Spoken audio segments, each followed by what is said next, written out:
کامیاب لوگ اپنے فیصلوں سے دنیا بدل دیتے ہیں اور کمزور لوگ دنیا کے ڈر سے اپنے فیصلے بدل لیتے ہیں۔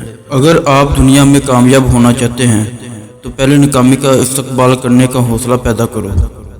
کبھی کبھی آپ کو وہ نہیں ملتا جو آپ چاہتے ہیں، لیکن اس کی وجہ یہ ہوتی ہے کہ اوپر والے نے اس سے بڑی چیز سے نوازنا ہوتا ہے۔ تیز چلو یا آہستہ، مگر اپنی منزل کی طرف ہر روز ایک قدم ضرور اٹھاؤ۔ اگر راستہ خوبصورت ہے تو معلوم کرو کہ کس منزل کو جاتا ہے، لیکن اگر منزل خوبصورت ہے تو راستے کی پرواہ نہ کرو۔ فیصلہ آپ نے کرنا ہے کہ ایک ایوریج زندگی جینی ہے یا اللہ نے جو ٹیلنٹ آپ کو دیا ہے اس کو استعمال کر کے کچھ بڑا کرنا ہے۔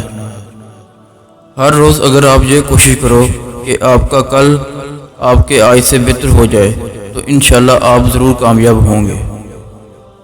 کامیابی کے لیے آپ کو اکیلے ہی آگے بڑھنا پڑتا ہے۔ لوگ آپ کے ساتھ تب آتے ہیں جب آپ کامیاب ہو جاتے ہیں۔ ناکامی کا منہ اکثر اس وقت دیکھنا پڑتا ہے جب ہم کامیابی کے حصول کے لیے اپنے اللہ کے اصول توڑ دیتے ہیں۔ اگر ماضی کی ناکامیوں پر روتے رہو گے تو مستقبل میں بھی ناکامیاں ہی ملیں گی۔